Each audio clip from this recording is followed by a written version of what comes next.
Hello दोस्तों, कैसे हैं आप सब। Welcome to our channel Travelopedia. दोस्तों, भारत का प्रत्येक जिला अपने आप में एक समृद्ध इतिहास समेटे हुए है। हर जिले की अपनी एक खास पहचान है और आज हम भारत के एक ऐसी जगह के बारे में आपको बताएंगे जो अपने टॉवल्स और चादरों के लिए भाई दुनिया भर में मशहूर है यार। और यहाँ पर आज भी सैकड़ों साल पुरानी परंपराओं को निभाया जाता है। और यहाँ एक ऐसी जगह भी है जहाँ घर के बच्चे सबसे जहरीला सांप यानी कि कोबरा के साथ बचपन में दोस्ती यारी करते हैं और उसी के साथ खेल कर बड़े होते हैं। और साथ ही ये जगह अपने ऐतिहासिक मंदिरों के कारण भी प्रसिद्ध है। और दोस्तों, ये शहर कोई और नहीं बल्कि सीना नदी के तट पर बसा हुआ महाराष्ट्र का एक प्रमुख और बहुत ही खूबसूरत शहर सोलापुर है। तो चलिए दोस्तों, एक साथ चलते हैं सोलापुर शहर के बेहतरीन सफर पर। लेकिन आप वीडियो में आगे बढ़ने से पहले हमारे चैनल को सब्सक्राइब करके वो बेल आइकन जरूर दबा दीजिएगा। हाँ, यही वाला दबा दीजिए। चलिए दोस्तों, वर्तमान में सोलापुर जिले की कुल जनसंख्या 46 लाख से ज्यादा है और सोलापुर का कुल क्षेत्रफल 14,895 वर्ग किलोमीटर है, यानी कि ये काफी विशाल जिला है। और वही बात करें सोलापुर सिटी की तो महाराष्ट्र की 7वीं सबसे बड़ी सिटी मानी जाती है। आज सोलापुर सिटी की जनसंख्या 10 लाख से ज्यादा है और यहाँ आपको विभिन्न भाषाओं का संगम देखने को मिलता है। भले ही ये महाराष्ट्र के अंतर्गत आता है, लेकिन यहाँ पर उर्दू, हिंदी, कन्नड़ा और तेलुगु भाषा का भी इस्तेमाल किया जाता है। पर सबसे ज्यादा मराठी में ही लोग यहाँ पे बातें करते हैं और ज्यादातर लोग मराठी और हिंदी के अलावा कोई ना कोई तीसरी रीजनल लैंग्वेज में बात करना जानते हैं। और ऐसा इसलिए दोस्तों क्योंकि सोलापुर जिला असल में तेलंगाना और कर्नाटक राज्य की सीमाओं के नजदीक में आता है। धर्म की बात करें तो सोलापुर में सबसे ज्यादा हिंदू धर्म के लोग रहते हैं यार। 75% लोग यहाँ पे हिंदू हैं और वहीं पे 20% मुस्लिम आबादी यहाँ पे है और इस्लाम यहाँ पे दूसरा सबसे प्रमुख धर्म है। इसके अलावा 1% लोग जैन धर्म को मानने वाले हैं। बौद्ध, सिख, ईसाई धर्म को मानने वाले लोग भी सोलापुर में रहते हैं। अब दोस्तों, मैं आपको बताऊं, सोलापुर के लोग गर्म मिजाज, सहिष्णु और दृढ़ होते हैं। आज ये एक संपूर्ण वाणिज्यिक और पर्यटन हब के रूप में उभर रहा है और इस शहर में कई मेलों और त्योहारों का भी आयोजन किया जाता है, जिसमें हर धर्म और संप्रदाय के लोग हिस्सा लेते हैं। यहाँ के मंदिरों में दर्शन के लिए हर साल लाखों श्रद्धालु देश के कोने कोने से आते हैं। साथ ही यहाँ की भाषा और संस्कृति में आपको काफी विविधता देखने को मिल जाएगी। सोलापुर को कब और किसने बसाया था, इस बारे में कोई खास जानकारी तो नहीं है, लेकिन इतना जरूर पता है दोस्तों कि यहाँ प्राचीन समय में आंध्रवृत्य, चालुक्य, राष्ट्रकूट, यादव और बहमनिश ने शासन किया है और बाद में ये जगह बीजापुर साम्राज्य का हिस्सा बन गया था। इसके अलावा समय समय पर ये पुणे, सतारा और अहमदनगर जिले का भी हिस्सा रहा है। सन 1828 में ब्रिटिश शासन काल के दौरान इसे अहमदनगर का उप जिला घोषित किया गया था और आजादी के बाद सन 1956 में सोलापुर महाराष्ट्र का हिस्सा बना और 1960 में इसे एक पूर्ण जिले के रूप में मान्यता दे दी गई। दोस्तों, सोलापुर का ये नाम कैसे पड़ा, ये भी ना बड़ा रोचक किस्सा है यार। कहा जाता है कि सोलापुर असल में 16 गांवों से मिलकर बना था। इनमें आदिलपुर, अहमदपुर, चापलदेव, फतेहपुर और जामदारवाड़ी जैसे कई और गाँव शामिल है। कहा जाता है कि इन गाँवों की संख्या 16 होने के कारण ही इस स्थान को सोलापुर के नाम से पहचाना जाने लगा, लेकिन कुछ इतिहासकार इस बात से सहमत नहीं है। प्राचीन समय में सोलापुर को संदलपुर, सोनलागे और सोनलपुर जैसे नामों से जाना जाता था और कहा जाता है कि सोलापुर इन्हीं में से किसी एक नाम से लिया गया है।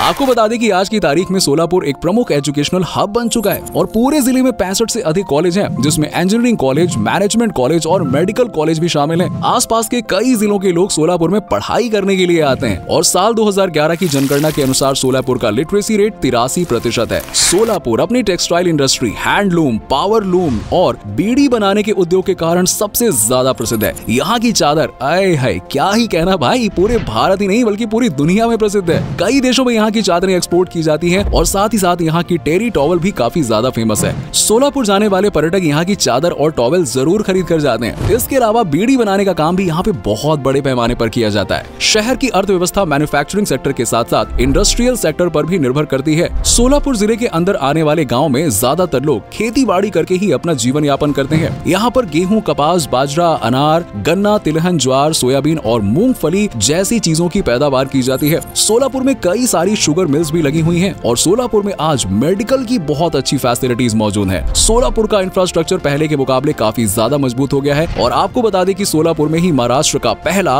वेस्ट टू एनर्जी प्लांट लगाया गया था। और अच्छी बात यह है कि सोलापुर को केंद्र सरकार ने 100 स्मार्ट सिटीज मिशन में शामिल किया हुआ है और पिछले कुछ सालों में सोलापुर में विकास को काफी ज्यादा गति भी मिली है। यहाँ पर नए हाईवेज और फ्लाईओवर्स का निर्माण किया गया। सोलापुर में वैसे तो साल भर मौसम मस्त रहता है यार, लेकिन गर्मियों के मौसम में भाई यहाँ के लोगों को काफी दिक्कतों का सामना करना पड़ता है। साथ ही मई जून के महीने में जल संकट का भी सामना सोलापुर के कई हिस्सों में देखने को मिल जाता है। लोगों के घरों में हफ्तों या फिर 1-2 दिन पानी नहीं आता है यार, सोचो कितना मुश्किल होता होगा। लेकिन बरसात होने के साथ ही स्थिति एकदम सामान्य हो जाती है। दोस्तों, सोलापुर को शहीदों और वीरों की भूमि भी कहा जाता है, क्योंकि इस स्थान से भारत माता के अनेक वीर सपूतों ने जन्म लिया है और आजादी आजादी के महासंग्राम में खुद को न्योछावर किया। मलप्पा धनशेट्टी, कुर्बान हुसैन, जगन्नाथ शिंदे और श्री कृष्ण सारदा को सन 1931 में गिरफ्तार कर लिया गया था। इनके ऊपर 2 ब्रिटिश पुलिस कर्मियों की हत्या का आरोप लगाया गया था और सुनवाई के दौरान दोषी पाए जाने पर 12 जनवरी 1931 को इन्हें सजाए मौत का फैसला सुनाया गया और भारत माता की आजादी के लिए खुशी खुशी इन्होंने अपना प्राण त्याग दिया। साल 1930 में 9 मई से 11 मई के बीच सोलापुर के लोगों ने 3 दिन आजादी का उत्सव मनाया था। दरअसल इस दौरान महात्मा गांधी को अंग्रेजों ने गिरफ्तार करके जेल में बंद कर दिया था, जिसके विरोध में पूरे सोलापुर जिले में दंगे शुरू हो गए थे।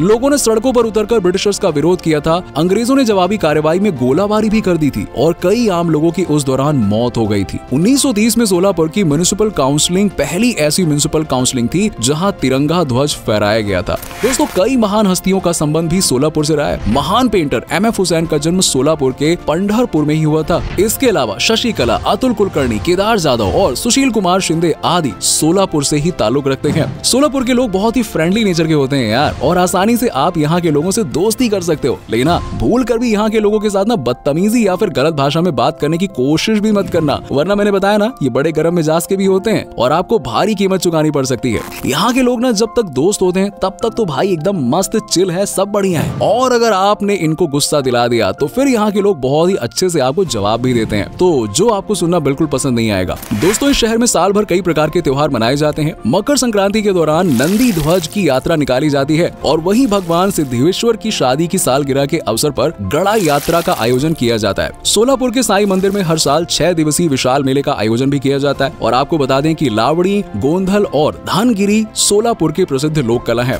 दोस्तों, सोलापुर में आपको कुछ बेहद ही अजीबोगरीब परंपराएं देखने को मिलेंगी और यहाँ शेतपाल नाम का एक गांव है जहाँ का नजारा देखते ही रोंगटे खड़े हो जाते हैं यार। इस गांव में लोग कुत्ते, बिल्ली या फिर बकरी नहीं बल्कि सांपों का राजा सबसे जहरीला कोबरा सांप को पालते हैं यार। छोटे छोटे बच्चे तो यार बिना डरे इन सांपों के साथ खेलते हैं, एकदम याराना है इनका सांपों के साथ में। और सांप के रहने के लिए दीवारों में जगह बनाई जाती है। यहाँ सांपों की पूजा की जाती है और तो और सांपों का मंदिर भी बना हुआ है। नाग पंचमी का त्योहार तो भाई यहाँ पे बहुत ही खास तौर पर मनाया जाता है और आपको जानकर हैरानी होगी कि आज तक इस गांव में सांप ने किसी भी इंसान को नहीं काटा है। अब भाई इतनी दोस्ती होगी तो कोई कैसे ही सांप किसी को नुकसान पहुंचाएगा यार। इतना ही नहीं दोस्तों, सोलापुर में डोईजोड़ परिवार नाम का एक ऐसा परिवार है जहाँ 72 लोग एक साथ ही एक छत के नीचे रहते हैं। परिवार की 4 पीढ़ियां एक साथ इस घर में रहती हैं और इस घर में रोजाना 15 लीटर से भी ज्यादा दूध का खपत होता है और इस परिवार का महीने का बिजली का बिल 45,000 रुपए आता है और एक समय के खाने के लिए 1500 रुपए की सब्जी खरीदी जाती है। और जिस दिन घर में नॉनवेज बनना होता है तो भाई खाने का बजट 4 गुना बढ़ जाता है। अब खाने की बात चली रही है तो चलिए आपको बताते हैं सोलापुर के प्रमुख व्यंजनों के बारे में। शेंगदाना चटनी सोलापुर की खासियत है और ये यहाँ पे बड़े ही चाव से खाई जाती है क्योंकि होती ही इतनी टेस्टी है यार। इसके अलावा ज्वारीची भाकरी, खड़ा मटन, भरली वंगी, हुंगी यहाँ के लोकप्रिय डिशेज हैं। साथ ही आप मराठी, साउथ इंडियन और हैदराबादी खाने का यहाँ पे लुत्फ उठा सकते हैं और भाई क्या मस्त टेस्टी मिलता है सब कुछ। दोस्तों, चलिए अब आपको सोलापुर के प्रसिद्ध टूरिस्ट डेस्टिनेशंस के बारे में बताते हैं जहां आप घूमने के लिए जा सकते हैं। सोलापुर भोई कोट किला यहाँ का सबसे प्रसिद्ध किला है। इस किले का निर्माण 14वीं शताब्दी में बहमनी वंश द्वारा करवाया गया था और ये किला स्थापत्य कला का एक बहुत ही बेहतरीन उदाहरण है। श्री सिद्धेश्वर टेम्पल सोलापुर का सबसे प्रसिद्ध दार्शनिक स्थल है। इस मंदिर के चारों ओर पानी ही पानी है और ये मंदिर सोलापुर शहर के बीच में स्थित है। यहाँ पर भगवान शिव की तांबे की प्रतिमा विराजमान है, जिनके साथ ही सप्तमुखी कोबरा को भी यहाँ पे दर्शाया गया है। बताया जाता है कि ये मंदिर करीबन 700 साल पुराना है। आप सोलापुर जाए ना तो उज्जैनी डैम जरूर घूमने जाइएगा जो भीमा नदी के ऊपर बना हुआ है। महात्मा गांधी जू भी आप जरूर एक बार विजिट कीजिएगा। यहाँ पर अपने बच्चों के साथ यकीनन आप बहुत एंजॉय करेंगे। साथ ही साथ सोलापुर साइंस सेंटर भी आप जाना बिल्कुल मिस ना करें। इसके अलावा आप सोलापुर में अक्कलकोट स्वामी समर्थ मंदिर, मल्लिकार्जुन मंदिर, पार्श्वनाथ मंदिर, श्री आदिनाथ जैन मंदिर जैसे टेम्पल में दर्शन करने के लिए जा सकते हैं। सिद्धेश्वर झील के तट पर स्थित सिद्धेश्वर मंदिर भी आप जा सकते हैं जो महाराष्ट्र के सबसे लोकप्रिय शिव मंदिरों में से एक है। और अगर आपको वाइल्ड लाइफ और नेचर से प्यार है तो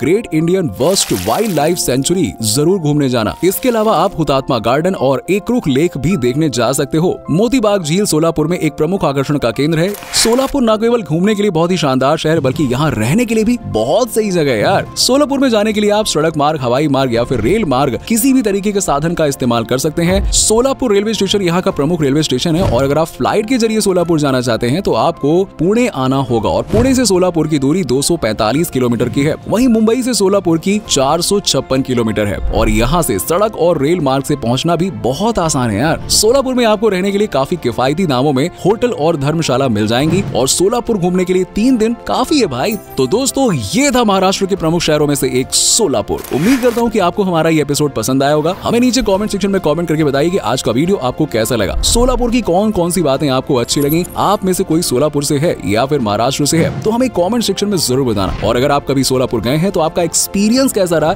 ये भी हमारे साथ में जरूर शेयर करना। साथ ही साथ वीडियो को अपने दोस्तों और रिश्तेदारों के साथ में शेयर करना ना भूलिएगा। हमारे चैनल को भी सब्सक्राइब जरूर कर लीजिएगा। वीडियो को एंड तक देखने के लिए आप सभी दर्शकों का शुक्रिया। आपसे फिर मुलाकात होगी एक और नए वीडियो के साथ, जहां हम चलेंगे एक नए सफर पर।